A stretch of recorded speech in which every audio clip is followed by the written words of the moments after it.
The shop stank of recycled air and desperate lies. Alistair turned the figurine between his fingers, watching the light catch on what was supposed to be ancient craftsmanship. The merchant's forehead glistened with sweat despite the station's cold atmosphere, and his three eyes blinked in nervous succession. "This is a fake," Alistair said, his voice flat and certain. The merchant's breathing quickened. "Impossible! That's a genuine Korvathi war goddess statue, over 1,000 years old. The Korvathi have been extinct for exactly 1,043 years, Alistair interrupted.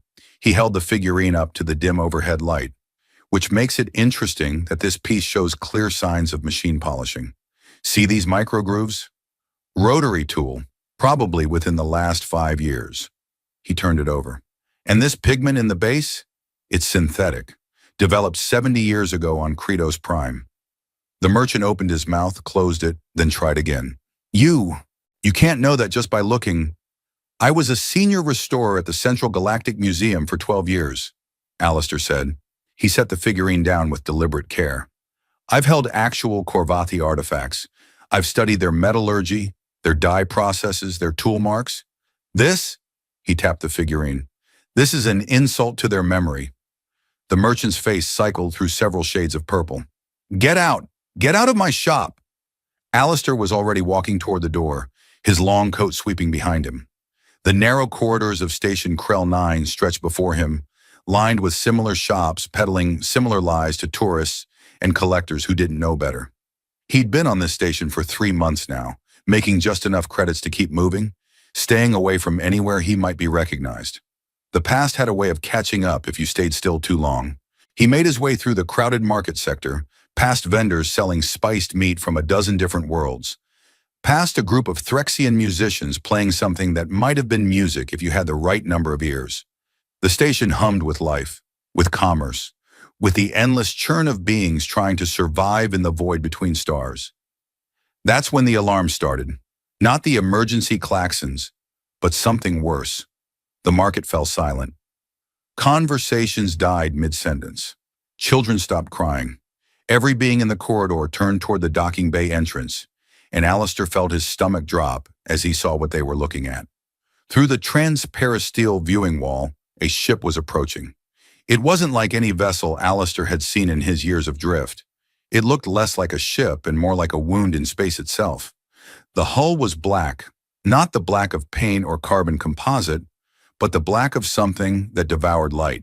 Dull red veins pulsed across its surface like diseased arteries, and its shape was all wrong, all angles and edges that seemed to shift when you looked at them directly.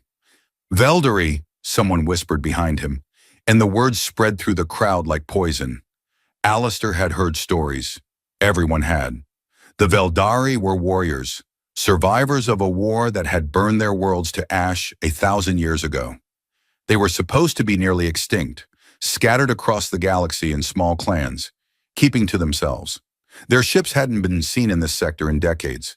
The vessel, dark as death itself, slid into docking port 7 with unnatural grace. The crowd didn't disperse. Instead, they pressed closer to the viewing wall, morbid curiosity overcoming fear. Alistair found himself moving with them, something pulling at his attention. The airlock cycled, the docking tube extended, and then the ship's hatch opened. The first figure to emerge was tall, easily 7 feet, with skin the color of deep purple bruises.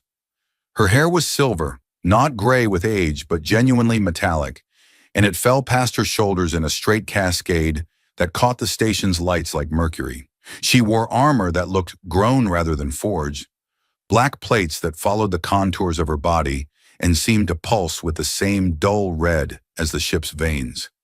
She moved like death incarnate, each step precise and deadly, her eyes scanning the crowd with the cold assessment of a predator counting prey. This was a being who had killed, would kill again, and felt no more remorse about it than breathing. Then a small figure darted past her legs and ruined the entire terrifying effect. The child was maybe 7 years old, with the same purple-tinged skin as the woman, but softer, not yet hardened by whatever turned Veldari into living weapons. Her hair was shorter, wilder, and her eyes were bright with excitement rather than calculation. She wore a simple tunic and carried what looked like a bag made from salvaged ship cloth. The little girl stopped at the edge of the docking platform, looked at the crowd of frightened faces, and waved enthusiastically. "Hello!" she called out in trade standard, her accent thick but understandable. "Are those bolts on your railing decorative or structural? Because if they're decorative, can I have one?" "Just one. The shiny one in the middle would be perfect for my collection." The tall woman's hand clamped down on the child's shoulder. "Cindina, we discussed this." "But Batilla, look at it. It's a perfect hexagonal head with what appears to be a double-threaded shaft. Do you know how rare those are?" Batilla, the warrior woman, closed her eyes briefly as if praying for patience to distant gods. "We are not stealing from the station." "It's not stealing if they're just going to let it rust there. That's wasteful. Wasteful is worse than stealing." Alistair found himself smiling, despite the tension in the air. The child's logic was flawed but delivered with such earnest conviction that it was almost charming. Batilla's eyes snapped open and immediately locked onto Alistair. He felt the smile die on his face as her gaze pinned him like a specimen.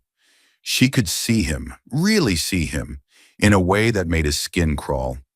Warriors recognized warriors, even when one of them was pretending to be something else.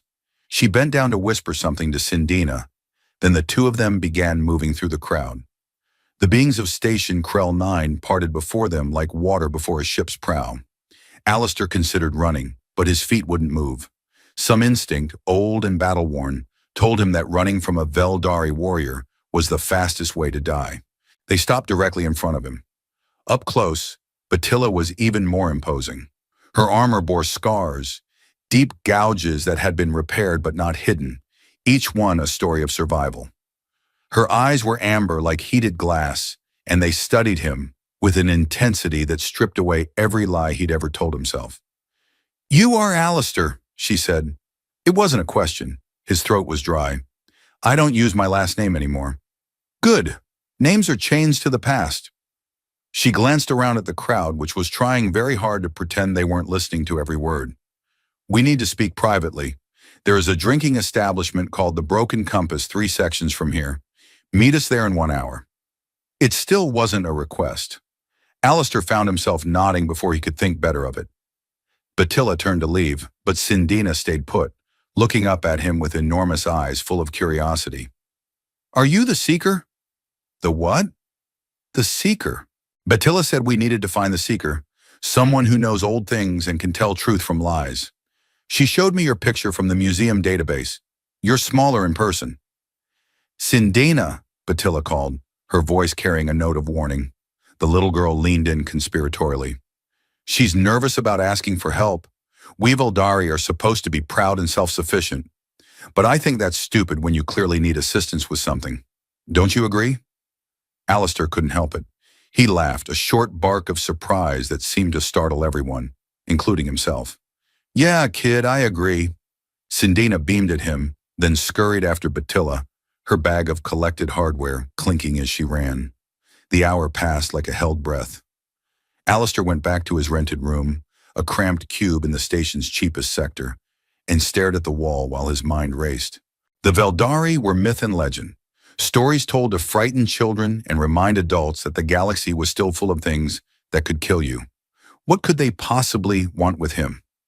The Broken Compass was exactly the kind of establishment its name suggested, a place for people who had lost their way and weren't particularly interested in finding it again. The lights were dim, the air was thick with smoke from a dozen different herbs and chemicals, and the patrons were the sort who asked no questions because they preferred not to answer any. Alistair found Batilla in a corner booth, her back to the wall, positioned so she could see every entrance and exit. Cindina sat beside her, swinging her legs and examining a collection of bolts she'd spread across the table like treasure. He slid into the seat across from them. "I'm here." "You came," Batilla said, and there was faint surprise in her voice. "I wasn't certain you would." "You didn't really give me a choice." "Everyone has a choice. You chose correctly." She signaled to the bartender, a gesture that suggested she'd already established an understanding with the establishment's staff. A moment later, 3 cups appeared, filled with something dark and steaming. Alistair didn't touch his. What do you want? Batilla's expression didn't change, but something shifted behind her eyes. For a moment, she looked less like a warrior and more like a woman carrying an impossible weight. Something was stolen from us, something sacred.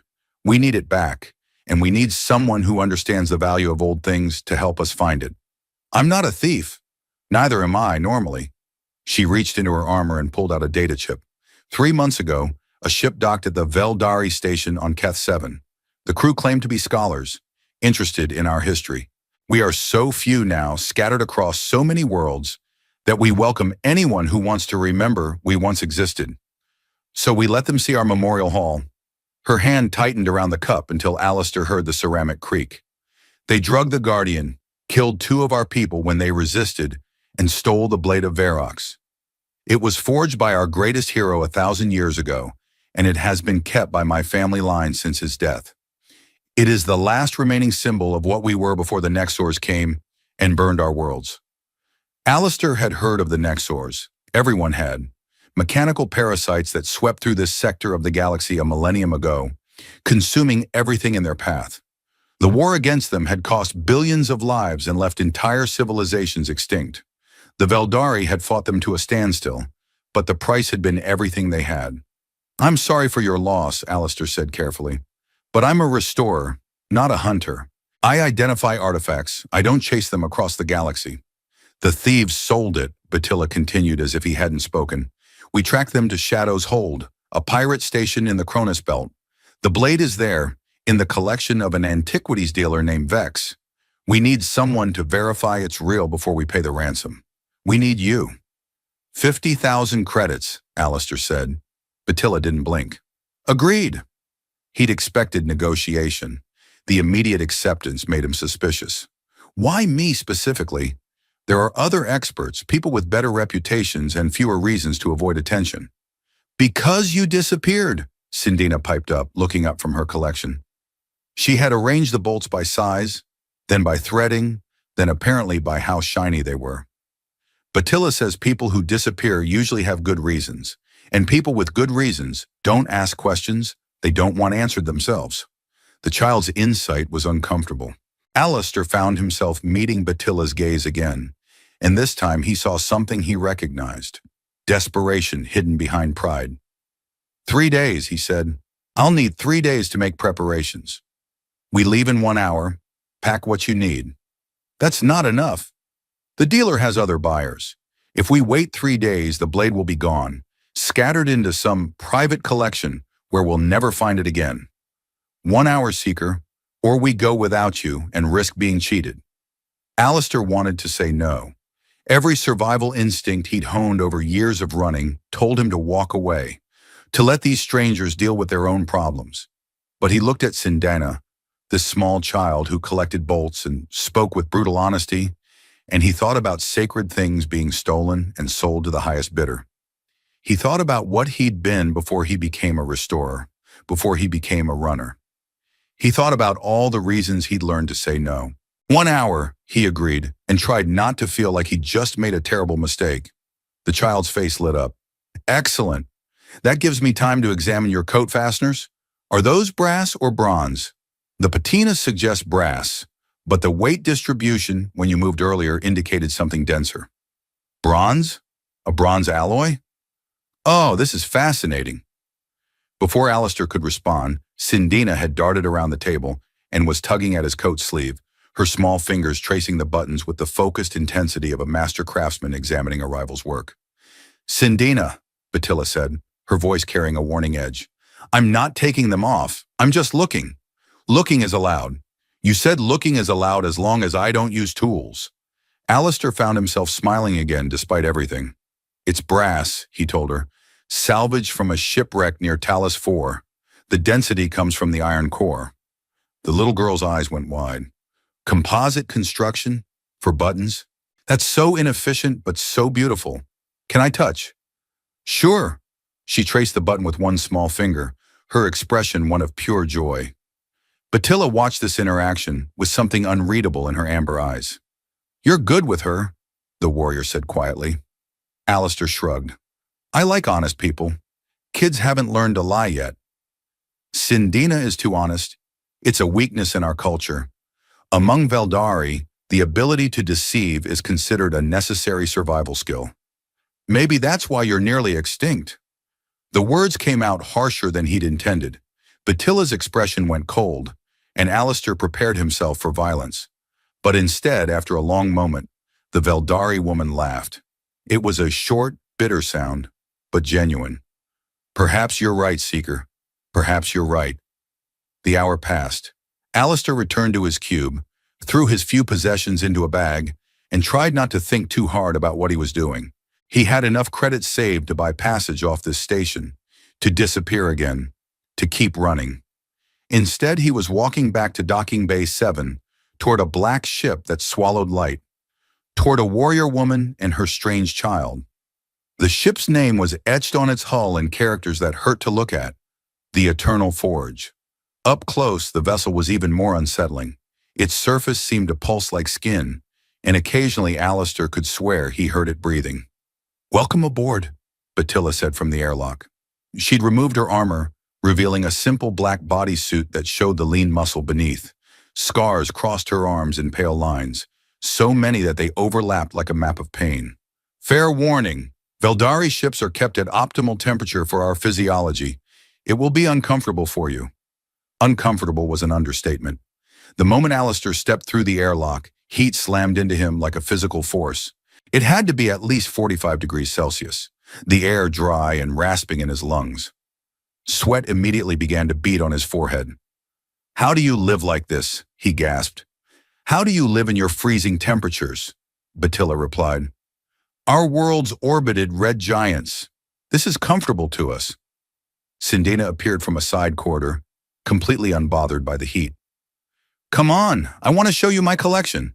The real collection, not just the new pieces. I have a bolt from a Threxian warship, a rivet from the old Imperial Palace on Zandros, and a completely intact locking mechanism from a—" "Sindina," Batilla interrupted. "Let our guest settle in first. Show him to the quarters we prepared." The child pouted but obeyed, leading Alistair through corridors that seemed to shift and pulse.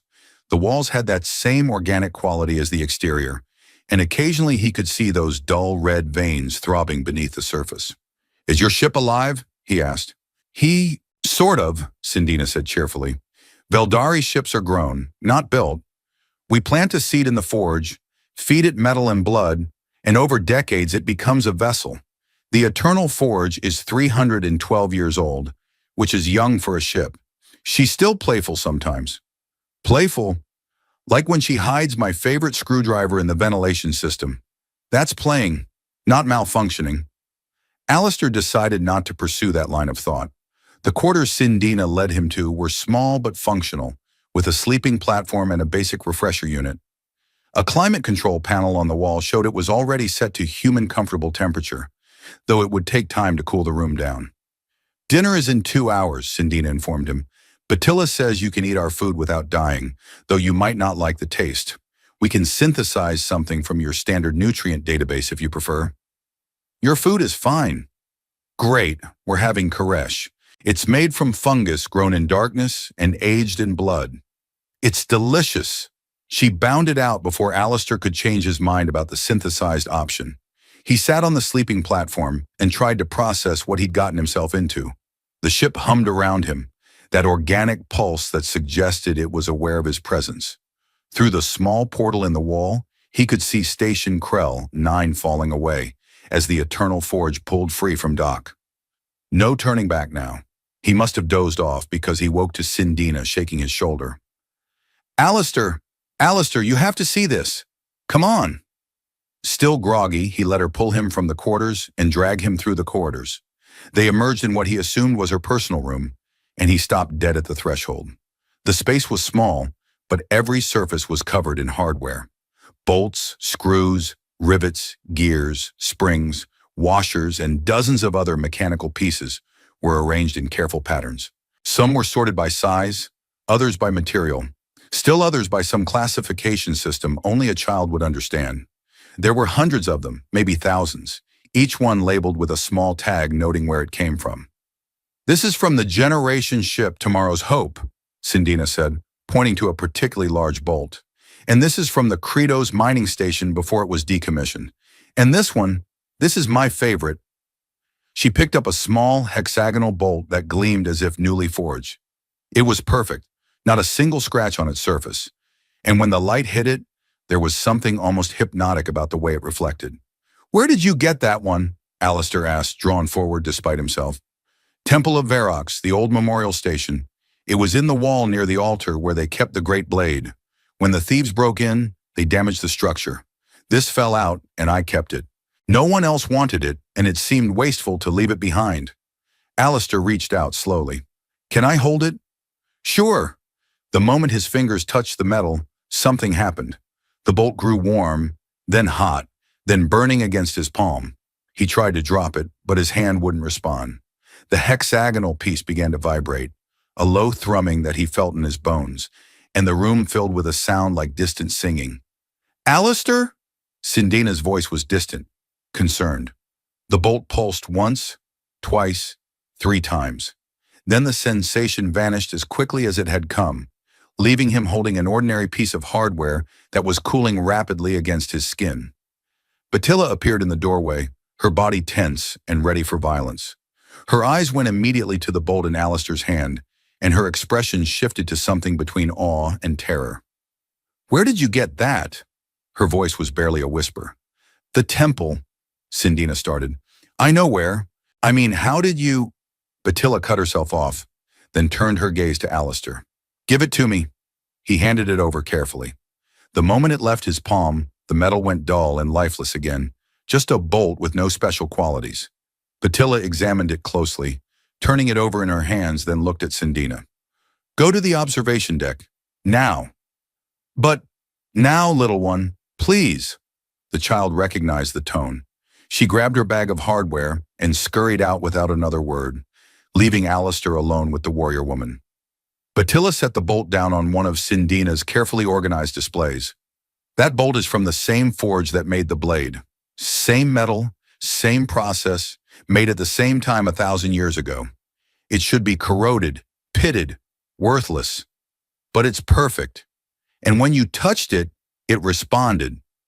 I don't understand." "Neither do I." She moved closer, studying his face with the same intense focus she'd shown at the station. "Who are you, Alistair? Really?" "I told you. I was a restorer." "Restorers don't make ancient metal sing. Restorers don't move the way you moved when you walked through that crowd. I've been watching you, Seeker. You scan every room like you're planning an extraction. You position yourself near exits. You calculate angles and distances without thinking about it. Those aren't the habits of someone who spent their life in a museum." Alistair felt old walls going up, defensive barriers built over years of running. "We all have pasts we'd rather not discuss." "True." Batilla took a step back, giving him space. "But understand this. When we retrieve the blade, I will be watching you. If it responds to you the way that bolt did, I will need answers. The Blade of Verox is not just a weapon.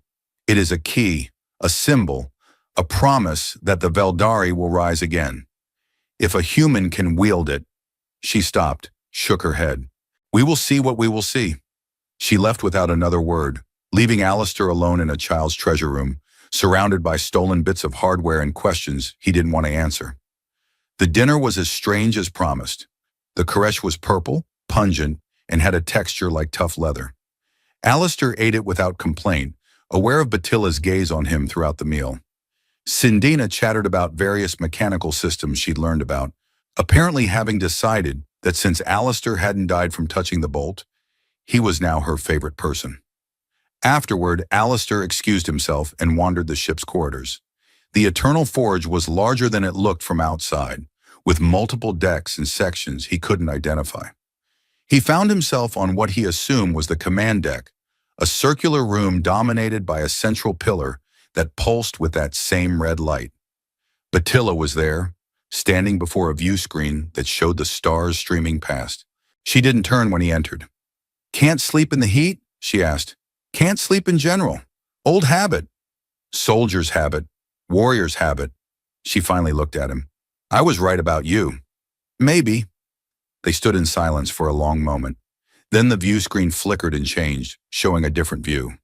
A mask appeared, a horrific thing made of dark metal and blue lights. 3 eyes gleamed from its surface, arranged in a triangle pattern that was fundamentally wrong to human vision. The mouth was a jagged slash, and when it spoke, the voice was like metal scraping against metal. Veldari, it said, each word precise and emotionless. We see you. We know where you go. We know what you seek. Batilla's hand went to her side, where a weapon would normally rest. Nexor, the ancient blade will not save you. The ancient blade will not restore what was burned. We are patient. We are eternal. We will finish what we began 1,000 years ago. We will finish you. The screen went dead, returning to the starfield. Alistair's heart was pounding. Those things still exist? We thought they were extinct. We thought we destroyed them all. Batilla's voice was tight with controlled fury. But parasites are hard to kill. They hide, they wait, they watch. And when you think you're safe, they strike. They know about the blade. They know everything. They've been watching us since we docked at Krell 9. Perhaps before. She turned to face him fully. This changes things. The Nexors want the blade destroyed. If they attack while we're retrieving it, we'll need more than just a restore. We'll need a fighter. Alistair met her gaze. I'm not that person anymore. No one stops being what they were. We just become better at pretending. She moved past him toward the exit, then paused. Get some rest, Seeker. Tomorrow we reach Shadow's Hold, and nothing there will be friendly. He spent the next hours in his quarters, staring at the ceiling, and trying not to think about Nexors or ancient blades or the way that bolt had felt in his hand. Eventually, exhaustion dragged him into uneasy sleep. He woke to the sound of metal striking metal in a rhythmic pattern. Following the sound led him to what appeared to be a training room, a space with padded floors and walls lined with weapons. Not energy weapons or railguns, but primitive things. Spears, axes, blades of various lengths and styles. All of them looked handmade, forged rather than manufactured. Batilla was in the center of the room, moving through a series of forms with 2 wooden swords. She wore minimal clothing, just enough for modesty, and her body was a landscape of scars. Old burns, blade cuts, impact craters from projectiles. Her skin told the story of a life spent at war. She moved like water, like wind, like inevitability itself. Each strike was perfect. Each block was precise. Each transition from offense to defense was seamless. Alistair had seen many fighters in his life, but this was art. This was mastery. This was what happened when someone spent every moment of their existence perfecting the ability to kill. She completed her forms and finally noticed him. How long have you been watching? Long enough to realize I was a fool to think I could hide what I am from you. Batilla set down the practice swords and picked up a towel, wiping sweat from her face and neck. We are what we are. Hiding it doesn't change it. Is that what you tell yourself? Every day. She sat on a bench, her breathing barely elevated despite the workout. I was born during the last major Nexor assault. My mother went into labor in a bunker while mechanical horrors tore through the walls above us. I came into the world screaming, and I learned to hold a blade before I learned to read. This is all I know. That's a heavy burden. We all carry heavy things. She looked up at him. But I don't want that for Cindina. She should be a child, should collect her bolts and be curious about how things work. She should laugh and play and not wake up screaming from nightmares about metal spiders with glowing eyes. But she will eventually, if she stays with your people. Yes, which is why I must ensure the blade is recovered, why I must help rebuild what we lost. So that maybe someday, Veldari children won't have to become warriors before they become people. Alistair sat beside her on the bench, maintaining a respectful distance. That's an ambitious goal. The only ones worth having. She studied him from the corner of her eye. You have the same look, like you're trying to atone for something. Like you think if you run far enough, fast enough, you'll outrun whatever you did. And if I am, then you're a fool. The past is always faster. She stood, picked up the practice swords again. But maybe we can build something better despite it, or because of it. She began her forms again, and Alistair sat watching, thinking about blades and burdens and children who deserved better than the worlds they inherited. The next day, Sindina decided to play matchmaker. She approached Alistair in the small common area where he was reviewing star charts of the Cronus belt, trying to plan the safest approach to Shadow's hold. Alistair, can I ask you a personal question? He looked up from the charts. Sure, kid. Do you think Batilla is pretty? The question caught him completely off guard.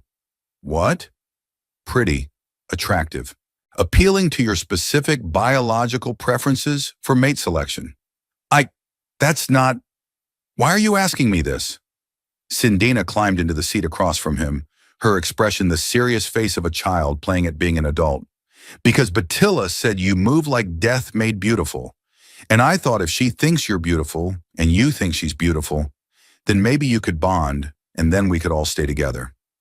Alistair felt heat rising in his face that had nothing to do with the ship's temperature. Your guardian said I move like what? Death made beautiful. I was hiding in the ventilation system, which I'm not supposed to do, but I was practicing my stealth skills, which I am supposed to do, so really it's a gray area. Anyway, she was talking to herself in the training room, and she said watching you walk is like watching a blade deciding not to cut. She said it's beautiful and terrifying. Sindina, he said carefully, did it occur to you that maybe you shouldn't repeat things you hear while hiding in ventilation systems? Why? Information is information. What matters is how you use it. Sometimes privacy matters more than information. The child considered this. That's a very alien concept. I'm literally an alien to you. Good point. She swung her legs, her feet not quite reaching the floor. But you didn't answer my question. Do you think she's pretty? Alistair sighed. There was no winning this. Yes, I think Batilla is attractive. She's objectively striking. Her features are well proportioned, she moves with grace and power, and her eyes are remarkable. Sindina's face lit up. I'll tell her you said that. Please don't. But the child was already gone, scampering through the corridors with the speed of youth. Alistair dropped his head to the table and wondered if he could convince Batilla to jettison him into space before they reached Shadow's hold. 10 minutes later, Batilla appeared. Her face was carefully neutral, but there was a hint of color in her cheeks that he hadn't seen before. Sindina says you find me striking. Sindina is a chaos agent who shouldn't be trusted. Sindina doesn't lie. No, but she weaponizes truth in ways that should be illegal. Batilla's mouth twitched, almost a smile. She told me what I said about you. Yeah, thanks for that. They stood in awkward silence for a moment. Then Batilla moved to the star charts, standing close enough that he could feel the heat radiating from her body. Up close, he could see more details. The way her silver hair had faint streaks of darker color, the slight variations in her purple skin tone, the old burn scar on her collarbone that she usually kept hidden under armor. For what it's worth, she said quietly, she wasn't wrong about either observation. Before Alistair could respond, the ship's alarm began to pulse, a low throbbing sound that matched the red veins in the walls. Batilla's entire demeanor changed instantly, going from almost vulnerable to full combat readiness in a heartbeat. They're here, she said, already moving toward the weapons rack. The Nexers have found us. Alistair followed her at a run. How many? Too many. They've launched boarding drones. They reached the main corridor as the first one broke through. It came through the wall like the metal was paper, a spider thing made of bladed legs and glowing blue eyes. It was the size of a large dog, and it moved with horrifying speed and purpose. Batilla already had a spear in her hands, not the practice weapons, but a real blade with a leaf-shaped point of dark metal. She hurled it with impossible accuracy, catching the Nexor through its central processing unit. The thing sparked and died, its legs folding under it. But there were more. Alistair could hear them in the walls, cutting through the ship's living hull. The Eternal Forge screamed, a sound that was felt more than heard, the cry of a wounded creature that had never known pain before. Get Sindina, Batilla shouted, pulling 2 more spears from the rack. Get her to the secure pod in the lower deck. Go! Alistair ran. The ship's corridors had become a maze of chaos, with Nexor drones cutting through everywhere at once. He dodged past 2 of them, relying on old training to move faster than their targeting systems could track. He found Sindina in her room, frozen with terror, staring at a hole in the wall where a drone was cutting through. The child had a bolt clutched in one small fist like a talisman, but she wasn't moving, wasn't running, wasn't breathing. The drone broke through just as Alistair reached the door. It turned its three-eyed gaze toward Sindina, its legs clicking against the floor as it advanced. Alistair didn't think, didn't plan, just moved. He hit the thing with his shoulder, driving it back against the wall. Its legs stabbed at him, and he felt blades score across his ribs, his arm, his thigh. Pain lit up his nervous system, but he'd learned long ago how to function through pain. He got his hands around where its neck would be if it had a neck, found the junction where the head connected to the body, and squeezed. Metal crumpled under his grip. The Nexor thrashed, its legs flailing wildly. Alistair twisted, hard, and felt something essential break inside the machine. The blue lights died, and the thing went limp. He dropped it and turned to Sindina. She was staring at him with enormous eyes, her small body shaking. "We have to move," he said, trying to keep his voice calm despite the blood running down his arm. "Can you walk?" She nodded mutely. "Good. Stay behind me, stay close, and whatever happens, keep moving forward." They made it 3 corridors before running into another drone. This one was larger, more heavily armed, with blade arms that could probably cut through bulkheads. Alistair put himself between it and Sindina, calculating angles, looking for weaknesses. The Nexor charged. Alistair met it head-on, ducking under its initial strike and driving his fist into its optical array. Sparks flew. The thing recoiled, and Alistair followed up, years of training taking over. He moved like he hadn't moved in half a decade, like he'd never stopped being what he was before he started running.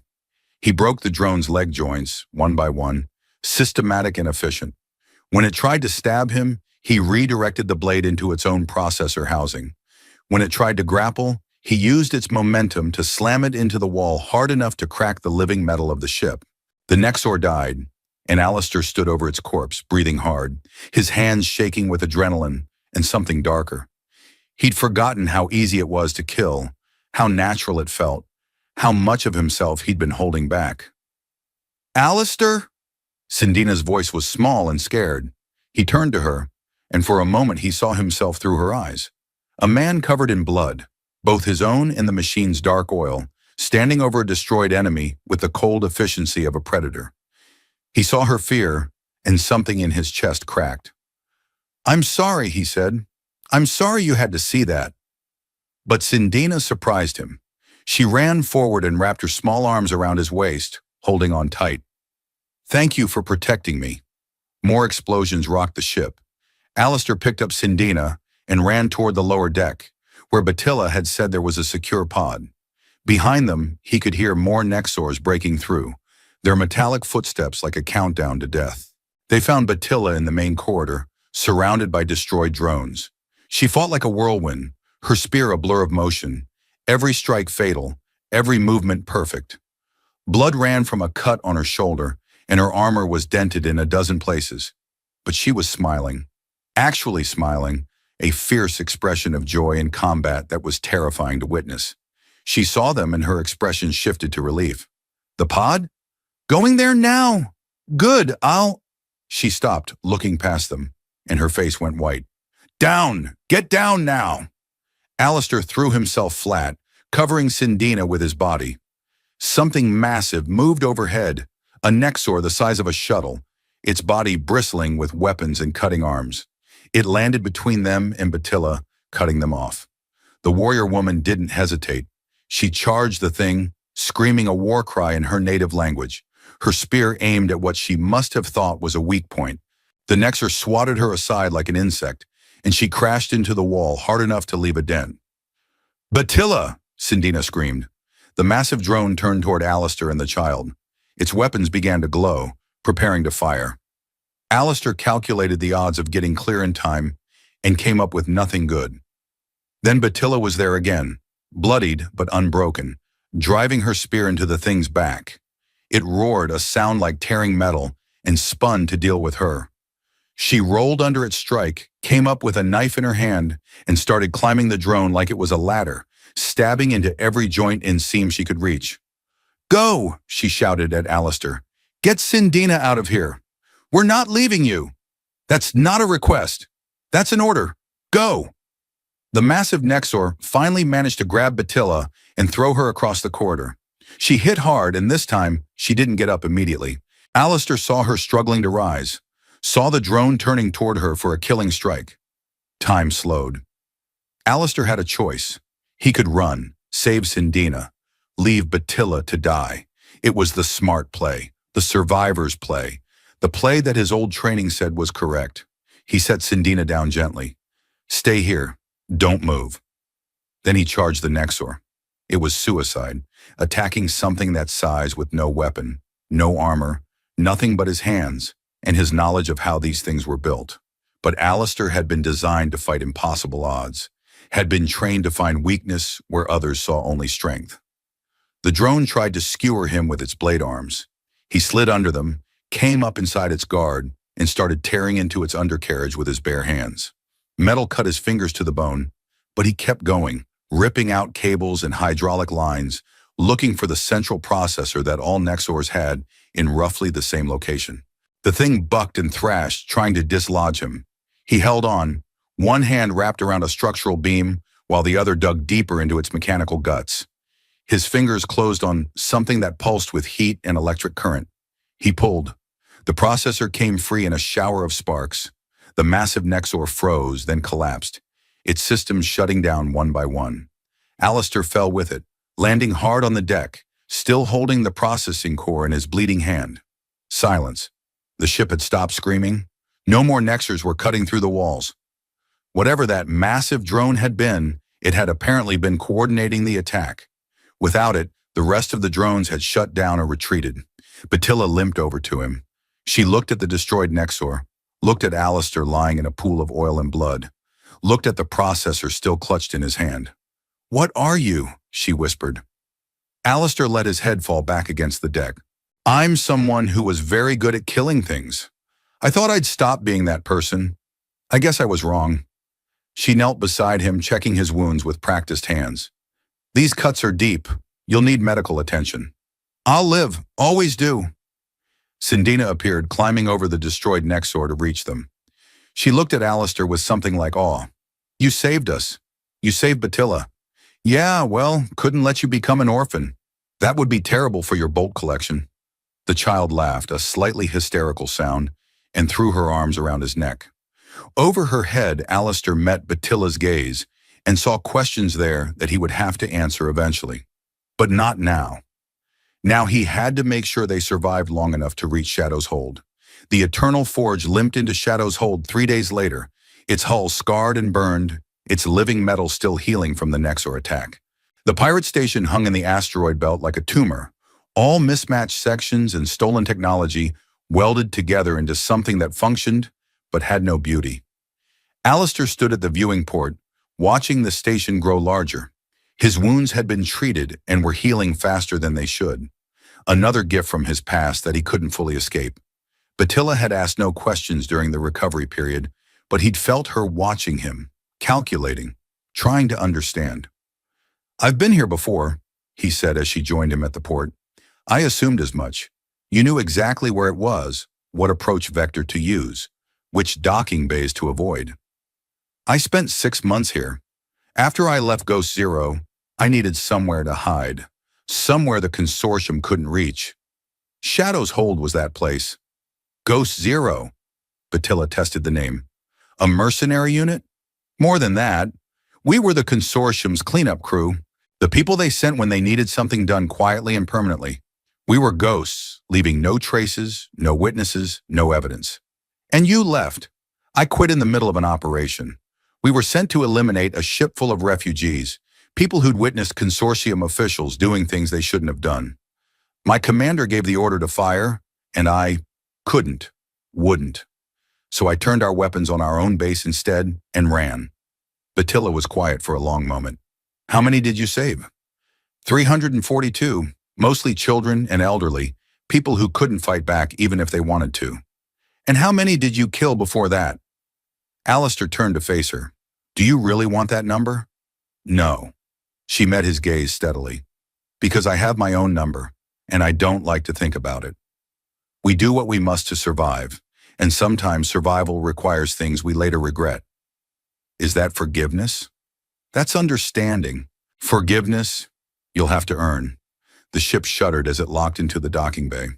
Through the port, Alistair could see the chaotic interior of Shadow's hold, a place where laws were suggestions and violence was currency. Vex's shop is in Sector 7, he said. We'll need to go armed. The station respects strength and nothing else. Good thing we have plenty of that.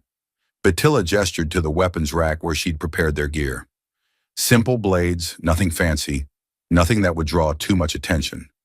Cindina will stay on the ship. No! The child appeared from the corridor, already dressed in her travel clothes and carrying her bag of bolts. I'm coming with you. Absolutely not. This station is too dangerous. You need me. I can spot things you can't. I notice details. And what if the bolt reacts to the sword? I should be there. Batilla looked like she wanted to argue, but Cindina had a point. The child had a gift for noticing small things, mechanical details that might be important.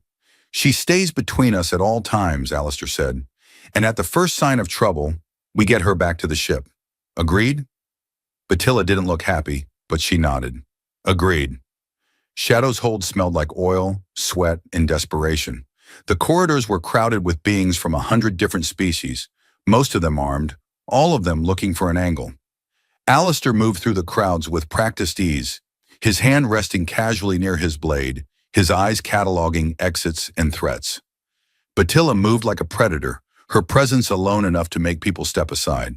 Cindina stayed between them, her eyes wide as she took in all the chaos. Don't stare, Alistair told her quietly, and don't touch anything. Some of these beings consider that an insult worth killing over. Noted, Cindina whispered back. Sector 7 was deeper in the station, past the main markets and into the areas where more specialized goods were bought and sold. Vex's shop was tucked between a weapons dealer and what appeared to be a brothel, marked only by a small sign in 5 languages. Inside, the shop was a chaos of stolen history. Artifacts from 100 civilizations crowded every surface. Most of them real, some of them valuable, all of them taken from places that no longer existed or people who couldn't protect them. Vex himself was a Gorian, a species known for their excellent eyesight and terrible sense of ethics. He had 4 arms and skin the color of rust, and he looked up from examining a small statue when they entered. I don't do walk-ins, he said, his voice surprisingly high-pitched for someone so large. You do for 50,000 credits, Batilla replied. All 4 of Vex's eyes focused on her. Ah, the Veldari with the stolen merchandise problem. I was beginning to think you wouldn't show. The blade, I want to see it. Of course. But first we discuss terms. 50,000 was the asking price, but I've had other interest. A collector from the Spiral Arm, very wealthy, very eager. He's offered 70. 70,000 for a blade you bought for 5 from the thieves who stole it from us? Batilla's voice was cold enough to freeze. How much profit is enough? Vex spread his 4 arms in a gesture that might have been conciliatory. I'm a businessman. Profit is the only thing that matters. If you want the blade, the price is now 90,000. Alistair stepped forward before Batilla could respond. No. The Gorian's eyes swiveled to him. No? No, because that blade is a fake, and you know it. The real blade of Verox was lost when the Temple of Carthax burned during the Nexor assault on Veldris Prime. This is a good copy, probably made by the thieves themselves, but it's not the original. So you can sell it to your wealthy collector for 90,000 and hope he doesn't realize he's been cheated, or you can sell it to us for 5,000 and avoid the reputation damage when we spread word that Vex the Gorian sells fakes to desperate buyers. Vex's skin darkened with what Alistair assumed was anger. You're bluffing. You haven't even seen the blade. Don't need to. I can see it from here. Alistair pointed to a case in the back of the shop where a sword rested on black velvet. The proportions are wrong. Verox was 8 feet tall. His blade would have been longer. The color is too uniform. Real Veldari forge work has variations from the folding process. And I can see the seam along the fuller where someone welded 2 pieces together. That blade is less than 6 months old. Silence. Vex stared at him, then at the blade, then back at him. 5,000, the Gorian finally said. 3, Batilla countered, for wasting our time with a fake. Done. Take it and go. They completed the transaction quickly, Vex clearly eager to be rid of them. Alistair took the blade, noting its weight and balance. Up close, it was even more obviously a forgery, but a good one. Whoever made it had studied Veldari craftsmanship carefully. "That was well done," Battilla said once they were back in the corridor. "The fake, you knew immediately?" "The moment we walked in, I could see the case from the door." He handed her the sword. "I'm sorry, I know you hoped—" "I knew it was unlikely," she interrupted. "The real blade was stolen, yes, but the thieves probably sold it to someone who recognized what it was. This was our best lead, but not our only one." Sindina had been quiet throughout the exchange, but now she tugged on Alistair's sleeve. "The real one is in the back room." They both stared at her. "What?" Alistair asked. "The real blade. It's in Vex's back room. I could feel it, like how the bolt feels, but stronger. Much stronger." Battilla's expression went dangerous. "Are you certain?" "Very certain. It's singing, but very quietly, like it's asleep and dreaming." Alistair and Battilla exchanged a glance. Without words, they turned and headed back to the shop. Vex saw them coming, and all four of his arms went to weapons. "We're done here," he said. "Leave now, or I call security." "The back room," Alistair said. "Let us in." "Absolutely not. That's private." Battilla moved. One moment she was standing at the door, the next she had Vex pinned against the wall with a knife at his throat. "The back room. Now. Or I'll find out if Gorians can survive with 3 arms instead of 4. Vex's skin went pale. "It's locked, keyed to my biometrics." Sindina was already at the door, examining the lock with her usual intensity. "Biometric scanner, basic model, probably Xandrian tech. The bolt pattern on the housing is vulnerable to—" She pulled out a thin piece of metal from her bag and wedged it into the seam. "Here." The lock clicked open. The back room was smaller than the shop front and filled with items Vex clearly didn't want casual customers to see. But dominating the space was a sword on a stand, wrapped in old cloth. Battilla released Vex and moved toward it like a woman in a trance. She pulled away the cloth with shaking hands, and there it was. The blade of Verox. It was magnificent and terrifying in equal measure. The metal was black, not painted or treated, but naturally dark, with red veins running through it like blood vessels in stone. The blade was nearly 5 feet long, perfectly balanced with an edge that looked sharp enough to cut light itself. The hilt was wrapped in leather so old it was nearly petrified, and the pommel was a single red stone that seemed to pulse with internal fire. "This is it," Battilla whispered. "This is really it." She reached for it slowly, reverently, her hand trembling as her fingers closed around the hilt. She lifted it from the stand, and for a moment hope blazed in her eyes. Then nothing happened. The sword remained cold and dead in her hands, no different from any other piece of metal. "No," she said. "No, please. We found you. We brought you home. Wake up. Please wake up." She spoke words in her own language, old words that sounded like prayers or commands. She held the blade high, pressed it to her forehead, tried everything she could think of. The sword remained silent. Alistair watched her hope crumble into despair, watched this strong warrior woman break in front of a child and a stranger, and felt something twist in his chest. Sindina moved closer to Battilla, taking her hand, trying to offer what comfort a child could give. "Maybe," Sindina said softly, "maybe it needs someone else to try." Battilla looked at the child, then at Alistair. Her expression was raw with pain and something else, something that might have been understanding. "You," she said, "you should try. I'm not Veldari. I have no right—" "Please," the word came out broken. "If there's any chance at all that the blade might respond, I need to know." Alistair moved forward slowly. The sword seemed to grow larger as he approached, more imposing, more real. He could feel something emanating from it now, a pressure against his skin like standing too close to a fire. His hand reached out. His fingers touched the leather-wrapped hilt. The world exploded into flame. The blade erupted with light, red and gold and white all at once, blazing so brightly that Alistair had to close his eyes against it. Heat washed over him, not burning but welcoming, like coming home after a lifetime of wandering in the cold. The sword sang, a sound that was part music, part battle cry, part greeting to an old friend finally returned. Energy pulsed up his arm, through his body, setting every nerve alight. He could feel the blade's awareness, could sense its joy at being wielded again after 1,000 years of silence. It recognized him, knew him, accepted him. When he opened his eyes, the sword had changed. The red veins glowed like molten metal, and flames danced along the edge without consuming anything. The leather on the hilt had somehow restored itself, looking new and supple. The red stone in the pommel blazed with inner fire. Batilla had fallen to her knees, staring up at him with an expression of awe and devastation. Tears tracked down her face, the first tears Ancestor had seen from her. "The blade has chosen," she whispered. "After 1,000 years, it has chosen. But not one of us. Not a Veldari. It chose you." Ancestor wanted to let go, wanted to throw the sword away and pretend this hadn't happened. But the blade wouldn't release him. It clung to his hand like it was part of him, like it had always been part of him. "I don't understand," he said. "I do." Batilla stood slowly, wiping her face with the back of her hand. Verox, the one who forged that blade, was not just a warrior.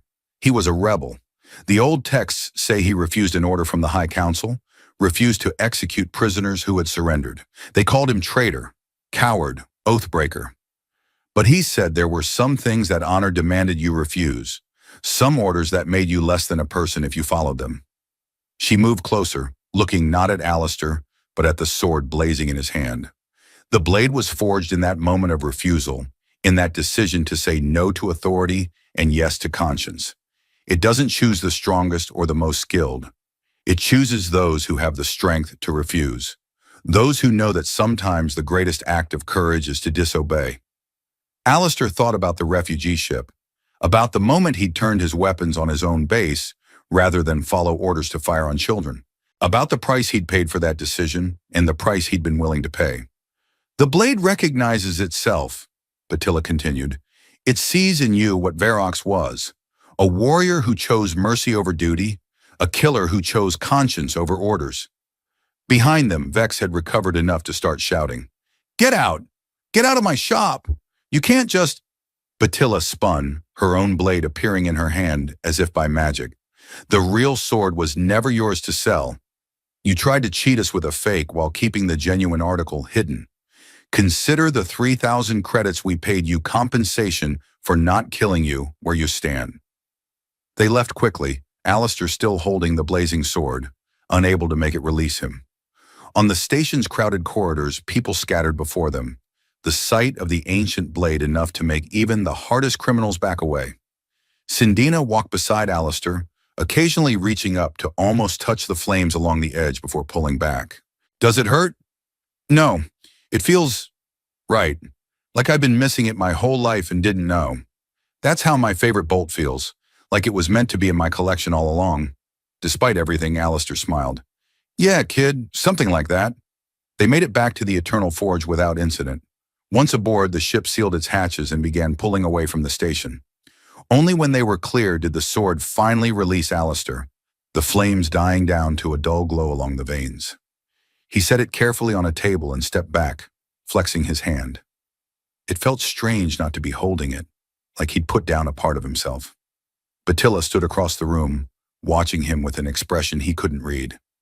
Sindina had disappeared, probably to her collection room, leaving the two adults alone. "I'll return it to you," Ancestor said. "It's yours by right, your ancestors' legacy." "The blade chooses its wielder," Batilla interrupted. "That's the oldest law of our people. When Verox died, the blade passed to his daughter, not because of bloodline, but because it chose her. When she died, it chose her student.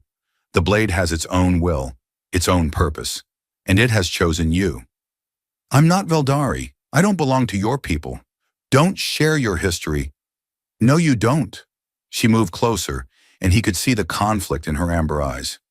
"But the blade doesn't care about that. It cares about character, about choices, about the willingness to stand against injustice even when it costs you everything." She reached out and placed her hand on his chest, right over his heart. "You carry the same fire Verox did. The blade knows this. I know this." Her hand dropped away. "The question is, what will you do with it?" Alistair looked at the sword, pulsing gently on the table. I don't know. I've spent 5 years trying to be anything except what I was, and now I'm holding a weapon that literally bursts into flame in my hands. I'm not sure what that says about my attempts at redemption. Maybe it says that redemption isn't about hiding who you were. Maybe it's about using what you were to become something better. Before he could respond, the ship's alarms began to sound again. Not the pulse of a Nexor attack, but a different pattern, one that made Batilla's face go pale.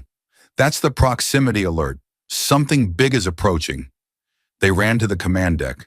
The view screen showed a ship decelerating from FTL, a vessel so massive it made the Eternal Forge look like a child's toy. It was Nexor design, all sharp edges and cold efficiency, bristling with weapons. The communication system crackled to life, and that same mechanical voice from before filled the ship. Veldari warrior, human aberration, you have retrieved the ancient blade. This cannot be permitted. The blade of Verox represents hope for your dying species, and hope is a luxury we cannot allow. Surrender the weapon or we will take it from your corpses. Batilla's hands moved across the control panel. We can't fight that thing. It's a Nexor capital ship, one of their dreadnoughts. They were supposed to be extinct. So were the Nexors, Alistair pointed out. Fair point. She pulled up a tactical display. Shadow's hold is 2 hours away at full burn. If we can reach the station, we might be able to lose them in the asteroid field. They'll blow us out of space before we get there. Do you have a better idea? Alistair looked at the sword, still glowing on the table where he'd left it. An idea formed, terrible and desperate, and probably insane. How good is your ship's external comm system? The Forge can broadcast across multiple frequencies. Why? Because I think it's time we announced we found the blade. Loudly, to everyone in range. Batilla stared at him. That's insane. Every scavenger, pirate, and collector in this sector will come looking for us. Exactly. Including any Veldari ships in the area. Including station security from Shadow's hold. The Nexors want this quiet, want to destroy the blade before anyone knows it's been found. So we make it very, very public. Understanding dawned in her eyes. You want to start a battle. I want to create enough chaos that we can survive. Can you broadcast? The Forge can broadcast to the entire sector if needed. She moved to a different panel. But this will paint a target on us that will never go away. Everyone will know we have the blade. We'll be hunted for the rest of our lives. We're already hunted. At least this way we'll have allies, or at least witnesses. Batilla considered for a moment, then nodded. Sindina, go to your quarters and seal the door. The child appeared from a corridor. I heard everything. I want to help. This isn't, I can help. Let me help. Batilla looked like she wanted to argue, but there wasn't time. Fine, stay by Alistair. Do exactly what he says. Understood? Understood! The warrior woman took a deep breath, then activated the comm system. When she spoke, her voice carried across every frequency, reaching every ship and station in the Cronus Belt. This is Batilla of the Veldari, last guardian of the Temple Line. We have recovered the Blade of Verox, stolen from us by thieves and hidden in Shadow's hold. The blade has awakened after 1,000 years of silence. It has chosen its wielder. The ancient weapon lives, and with it, the promise that the Veldari will rise again. She paused, letting that sink in, then continued. We are currently under attack by Nexor forces who seek to destroy this symbol of hope. We call upon any allies, any warriors, any beings who value the preservation of history to aid us. To the Nexors. You failed to destroy us 1,000 years ago. You will fail again. She cut the transmission. For a moment, there was silence. Then the Nexor dreadnought fired. The Eternal Forge screamed and dove, Batilla's hands flying across the controls. Energy beams seared past them, close enough that Alistair could see the hull plating beginning to glow from the heat. One shot clipped their port side, and the ship lurched, alarms shrieking. We can't take many hits like that, Batilla shouted over the noise. Alistair grabbed the blade of Verox. The moment his hand closed around it, the sword blazed to full brilliance, flames erupting along its length. Power flowed through him, and with it came knowledge, understanding of what the blade could do. Get us closer to them. That's suicide. Trust me. Batilla met his eyes for a split second, and whatever she saw there made her nod. She angled the Eternal Forge toward the massive dreadnought, flying straight at their weapons. The Nexors fired again and again. Batilla dodged with impossible skill, threading the ship between beams of destructive energy. They closed the distance, getting near enough that Ancestor could see the individual weapons ports on the dreadnought's hull. "Bring us alongside that ventral section," he called out. "We'll be at point-blank range." "That's the idea." She did it, bringing them in close enough to touch. Ancestor ran to the airlock, Cindina following despite Batilla's shouted protests. He cycled the outer door, and then he was looking at the hull of the Nexor ship, so close he could have reached out and touched it. He raised the blade of Varrox and drove it into the enemy hull. The sword pierced the armor like it was paper, sinking in up to the hilt. Then it exploded outward with force, a shockwave of flame and energy that ripped through the dreadnought systems. Ancestor poured everything into it, all his rage, all his guilt, all his desperate need to protect the people on this ship. The blade responded, growing brighter and hotter, its flames spreading across the Nexor vessel like a living thing. Wherever the fire touched, systems failed, metal buckled. The cold efficiency of the machines was consumed by ancient fury. Ancestor felt the sword drawing on him, using his energy, his life force, feeding on his will to destroy this enemy. He let it take what it needed, even as his vision started to gray at the edges. Then Cindina was there, her small hand on his arm. "That's enough. You'll kill yourself." He pulled the blade free and staggered back. Through the airlock, he could see the Nexor dreadnought drifting, its hull breached in dozens of places, flames spreading through its interior. It was dying, but it wasn't dead yet. "Incoming!" Batilla's voice cracked through the ship's comm. "More Nexor vessels!" They sealed the airlock and ran back to the command deck.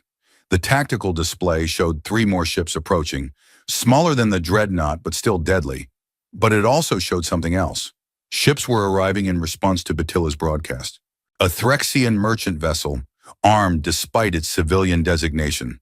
2 pirate corvettes from Shadow's hold, probably hoping to scavenge the wreck. And something else, something that made Batilla gasp. "That's a Veldari ship, an old colony vessel from the Outer Rim. I didn't know any of our people were in this sector." The Veldari ship was smaller than the Eternal Forge, its hull scarred and patched, but it moved with purpose. It opened fire on the Nexor vessels, its weapons primitive compared to their advanced tech, but effective enough. The battle became chaos. More ships arrived, some to help, some to hinder, some just to witness. The Nexor vessels focused on destroying the dreadnought before it could reveal their secrets, firing on their own damaged ship. The Veldari vessel and the unlikely allies that had answered Batilla's call tried to stop them. In the middle of it all, the Eternal Forge limped toward Shadow's hold, its hull damaged, its systems failing, but still alive. They made it to the station and docked in an emergency bay. Station security met them at the airlock, weapons drawn, demanding answers. Batilla showed them the blade, still glowing in Ancestor's hands, and suddenly the mood shifted from hostility to awe. "Is that really—" one of the security officers started. "Yes," Batilla said simply, "and we're not surrendering it to anyone." They set up a defensive position in the bay, waiting to see who would come next. The Veldari colony ship docked an hour later, and its crew came aboard the Eternal Forge. There were 12 of them, the last survivors of a world Ancestor had never heard of, and they looked at Batilla with a mixture of hope and disbelief. "Is it true?" their leader asked, an elderly male with skin so dark it was almost black. "Has the blade awakened?" Batilla nodded and gestured to Ancestor. "Show them." He held up the sword. It blazed in his hands, responding to his will, its flames painting shadows on the walls. The Veldari fell to their knees, and some of them were crying. "We thought we were the last," the leader said. "Thought our people would fade into myth and be forgotten. But if the blade has awakened, if it has chosen a bearer, then there is hope. There is still hope." More Veldari arrived over the following days. Some came from nearby stations, others from distant colonies, drawn by the news that spread across the sector like wildfire. The blade of Varrox had awakened. The ancient weapon lived. The Veldari were not finished yet. They gathered on Shadow's hold in a space the station reluctantly provided, and Ancestor found himself at the center of something he didn't fully understand. These people looked at him with reverence, with hope, with questions he couldn't answer. Battilla stood beside him through all of it, helping translate when his trade standard wasn't enough, explaining things he didn't know, defending his right to hold the blade when some questioned whether a human should carry such a sacred symbol. Verox chose him, she would say, and that seemed to be enough. Sindina, meanwhile, had become something of a celebrity among the younger Veldari. She showed them her collection, explained the significance of each piece, and charmed them with her earnest enthusiasm for all things mechanical. A week passed. The Nexers didn't attack again, possibly because Shadow's Hold was now home to more than 30 Veldari vessels, the largest gathering of their kind in decades. Station security had given up trying to control the situation and simply declared the Veldari section off limits to anyone looking for trouble. Ancestor sat in the Eternal Forge's observation deck, watching stars that looked the same as they always did, wondering how his life had taken such an impossible turn. The sword lay across his lap, no longer blazing, but still warm to the touch. Battilla found him there. She sat beside him without speaking, and for a while they just watched the stars together. "They want to make you a hero," she finally said. "A symbol, the human who awakened the blade and reminded the Veldari that they still have a purpose." "I'm not a hero. I'm just someone who was in the right place at the right time. Or the wrong place at the wrong time, depending on your perspective." She turned to look at him. "You could leave. Take the blade, disappear, go back to being anonymous. I wouldn't stop you. The blade chose you, and that choice must be respected. But I hope you don't. I hope you stay. Help us rebuild what was lost. Not because you owe us anything, but because I think you've been looking for a place to belong, and maybe you found it." Ancestor looked at the sword, at this woman beside him, at the future that stretched ahead, full of uncertainty and danger and possibility. "I've spent 5 years running," he said slowly, "running from what I was, from what I did, from everything. Maybe it's time to stop running. Maybe it's time to stand and fight for something that matters. Even if it costs you everything. Everything I had before wasn't worth keeping." Battilla smiled, a real smile that transformed her face. "Then welcome home, Ancestor, who bears the blade of Verox." "Welcome home." Sindina appeared in the doorway, bouncing with excitement. "Are you two done talking? Because I've been thinking about the blade's resonance frequency, and I have theories about why it responds to certain types of—" She stopped, looking between them. "Wait, are you having a moment? Is this a bonding moment? Should I leave?" "No," Ancestor said, laughing. "Come here, kid." She scampered over and wedged herself between them, pulling out a particularly shiny bolt from her pocket to show Ancestor. As she chattered about thread patterns and metallurgy, he caught Battilla's eye over the child's head. "Family," she mouthed. He nodded. Not the family he'd been born into, not the family he'd expected, but family nonetheless.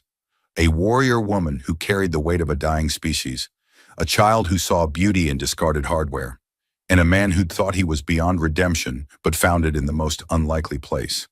The blade pulsed warmly in his lap, and Ancestor realized it was content. After 1,000 years of waiting, it had found what it was looking for. Not the strongest warrior or the most skilled fighter, but someone who understood the price of conscience and was willing to pay it. The days that followed brought new challenges. The Veldari wanted to establish a permanent settlement, a place where their scattered people could gather. They chose a moon in the Cronus belt, far from major shipping lanes but close enough to Shadow's Hold for supplies. They called it New Veldris and began the slow work of building homes from salvaged materials and hope. Ancestor trained with the blade every day, learning its capabilities, understanding its power. Battilla taught him Veldari fighting techniques, ancient forms designed for larger beings but adaptable. Their training sessions became the highlight of his days, equal parts combat practice and something else, something neither of them was quite ready to name. Sindina appointed herself as the settlement's chief engineer, despite being 7 years old. She cataloged every bolt and rivet, organized the construction supplies, and generally made herself invaluable through sheer determination and an encyclopedic knowledge of how things fit together. 3 months into the settlement's existence, the Nexors returned. They came at night cycle, when most of the settlement was asleep. A dozen ships, all carrying the same parasitic machines that had nearly destroyed the Eternal Forge. But this time, the Veldari were ready. Alistair stood at the front of the defense line, the blade of Varrox blazing in his hands. Beside him, Batilla hefted her spear, her armor gleaming in the blade's light. Behind them, 30 Veldari warriors took up positions, armed with primitive weapons, but burning with the determination of a people who refused to die quietly. The Nexor drones poured across the settlement's perimeter. Alistair met them with fire and fury, the blade cutting through metal like it was nothing, leaving trails of flame in his wake. He moved like he had in his Ghost Zero days, but better, cleaner, driven not by orders, but by purpose. Batilla fought beside him, and together they were devastating. Where she was precision and technique, he was raw power and instinct. They covered each other's weaknesses, anticipated each other's moves, fought like they'd been doing this together for years instead of months. The battle raged for hours. More Veldari joined the defense, civilians taking up whatever weapons they could find. Even Sindina helped, using her knowledge of mechanics to identify weak points in the Nexor drones and shouting instructions to the fighters. As dawn broke over New Veldris, the last Nexor drone fell. The settlement was damaged, some structures destroyed, but it still stood. More importantly, the people stood. Bloodied, exhausted, but unbroken. Alistair stood in the center of the settlement, the blade still glowing in his hands, surrounded by Veldari who looked at him with fierce pride. These were his people now, his family, his purpose. Batilla approached, her armor dented, but her spirit undimmed. We held. Against all odds, we held. We'll keep holding. As long as necessary. She reached out and touched his face, her palm warm against his cheek. When this started, I thought I needed you to find the blade. I didn't realize I was finding something else. What's that? A partner, an equal. Someone who understands what it means to carry impossible weight and do it anyway. Before he could respond, Sindina's voice cut through the moment. If you two are going to kiss, can you at least wait until I'm not standing right here? I'm too young to witness this much emotion. The tension broke. Batilla laughed, actually laughed, and pulled Alistair into an embrace that was equal parts relief and promise. Later, she whispered in his ear, when there are no children watching and we're not covered in oil and blood. I'll hold you to that. The settlement celebrated their victory that night, gathering around fires to share stories and food. The elderly Veldari leader, whose name Alistair had learned was Kelrus, stood before the assembled crowd. 1,000 years ago, we lost everything, Kelrus said, his voice carrying across the settlement. We lost our worlds, our culture, our hope. We became scattered, broken, convinced we were watching our own extinction. But today, we stood against the enemy that destroyed us and we won. Not because we are strong, though we are. Not because we are skilled, though we are. But because we remembered what it means to be Veldari. We do not surrender. We do not break. We endure. He turned to Alistair. And we do this because a human, an outsider, a man with no blood connection to our people, chose to stand with us, chose to carry our sacred blade, chose to make our fight his fight. This is the lesson of Varrox Reborn, that honor and courage are not about blood or species. They are about choice. The crowd erupted in cheers. Alistair felt his face burning, uncomfortable with the attention, but unable to deny the truth in Kelrus's words. As the celebration continued into the night, Alistair found himself watching Sindina teach a group of younger Veldari children how to properly categorize hardware. She was patient with them, enthusiastic, sharing her passion with anyone who would listen. She'll make a fine engineer someday, Batilla said, appearing beside him. She'll make a fine leader. Engineer is just how she'll get there. You're good with her, patient in ways I struggled to be. I never thought I'd be good with kids, never planned to be around them, but she's special. She is. Batilla was quiet for a moment. I want to make it official. Make what official? You, me, Sindina, a family unit. In Veldari culture, it doesn't require a ceremony or formal bonding. It just requires choice and commitment. I choose this. I choose us, if you'll have us. Alistair turned to face her fully. You're asking me to join your family? I'm asking if you already feel like you're part of it. Because I do. Sindina does. The only question is whether you do. He thought about the past 5 years, running from who he was, hiding from connections, convinced he didn't deserve family or friendship or love. He thought about the blade choosing him, about this woman who saw past his guilt to the person he was trying to become, about a little girl who collected bolts and believed he was worthy of trust. "Yeah," he said softly. "Yeah, I do." Batilla's smile was radiant. "Good. Then it's settled. Just like that? We're Veldari. We don't waste time on unnecessary complexity. We see what we want. We claim it. We defend it with everything we have. What about Sindina? Shouldn't we ask her?" As if summoned, the child appeared, dragging a bewildered-looking Veldari teenager behind her. "This is Clint. He's a metallurgist and he agrees with my theory about composite bolt construction. Can we keep him? As a friend, I mean, not like a pet." Clint, who looked about 16 and thoroughly overwhelmed, gave a weak wave. "Sindina," Batilla said carefully, "we need to talk to you about something." "Is it about how Ancestor is now officially part of our family unit? Because I heard you talking and I already told everyone. So if you changed your mind, that's going to be awkward." Ancestor and Batilla exchanged glances, then both laughed. "No, little one," Batilla said. "We haven't changed our minds." "Excellent. Then can Clint help me build a proper forge?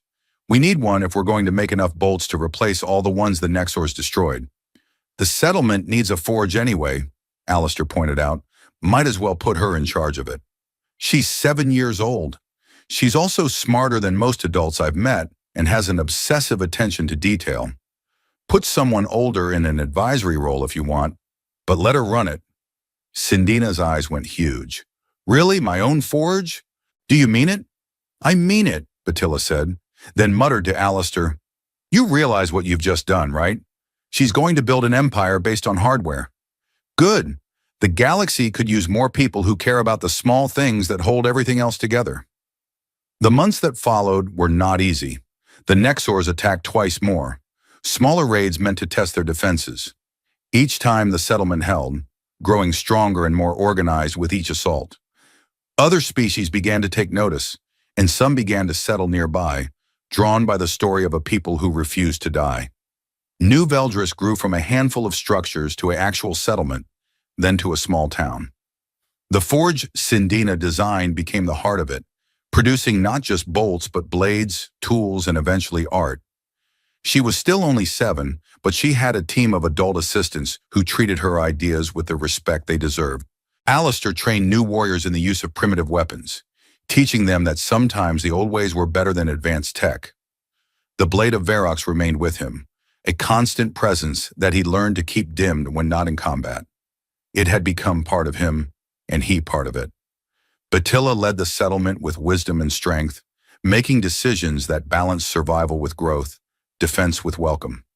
She was still a warrior, but she was becoming something more, a leader her people could believe in. And gradually, carefully, Ancestor and Batilla built something between them. It wasn't always easy.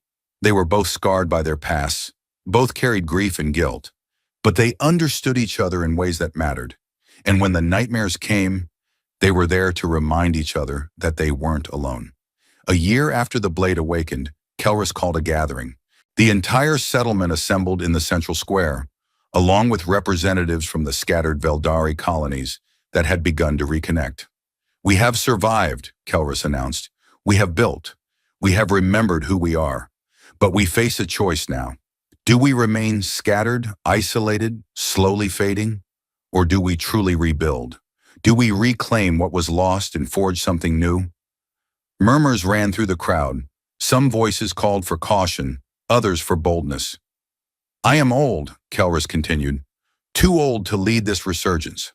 We need someone younger, someone who embodies both the old ways and the new, someone who can bridge the gap between what we were and what we must become." He turned to Batilla. "I nominate you as the first guardian of New Veldris. Will you accept this burden?" Batilla looked stunned. "I am not qualified. I am a warrior, not a leader of people." "You are both. You always have been. The question is whether you will accept this responsibility." She looked at Ancestor, and he nodded. She looked at Sindina, and the child gave her an enthusiastic thumbs up. She looked at the assembled crowd, at the hope in their faces, at the future they were offering. "I accept," she said, "on one condition. Name it. I cannot lead alone. I need a council. I need advisors. And I need my family beside me, acknowledged and accepted. This includes Ancestor, bearer of the Blade of Verox, and Sindina, master of the Forge. If you accept me as first guardian, you accept them as well." There was a moment of hesitation. Then someone in the crowd called out, "The Blade chose him. That's good enough for me." Others joined in, their voices rising in agreement. Within moments, the entire assembly was cheering, accepting not just Batilla, but the strange family she'd built from a human ex-soldier and a bolt-collecting child. That night, as the settlement celebrated, Ancestor stood with Batilla and Sindina on a platform overlooking their new home. Lights sparkled across the structures, and he could hear laughter and music rising from the streets. "I never imagined this," he said quietly. "Never imagined I'd have a family again, or a home, or a purpose beyond survival." "Life has a way of surprising us," Batilla replied, "usually when we least expect it." "Are you two going to kiss now?" Sindina asked. "Because I've been waiting for months and you keep chickening out." "We're not," Batilla started. "You absolutely are. I've seen the way you look at each other. I may be 7, but I'm not blind." Ancestor and Batilla looked at each other. He saw his own hesitation reflected in her eyes, the same fear of wanting something too much and having it taken away. Then Batilla made the choice. She took his face in her hands and kissed him, fierce and gentle at once. A promise and a challenge and a leap of faith all in one moment. When they broke apart, Sindina was clapping enthusiastically. "Finally, I was starting to think I'd have to lock you in a room together." "You've been planning that, haven't you?" Ancestor asked. "For weeks, but this works too." They stood together, this unlikely family, looking out at the settlement they'd helped build and the future that stretched ahead. There would be more battles, more challenges, more moments where survival seemed impossible, but they would face them together, bound not by blood or species, but by choice and commitment and love. The Blade of Verox pulsed warmly at Ancestor's side, content at last. It had waited 1,000 years for this, not just a wielder, but a family, a cause, a reason to burn bright again. Far above, stars wheeled in their ancient dance, indifferent to the small drama playing out below. But on one tiny moon in a forgotten corner of the galaxy, hope was being forged from salvaged metal and broken people, and the stubborn refusal to let darkness win. And that, more than any weapon or any prophecy, was worth fighting for.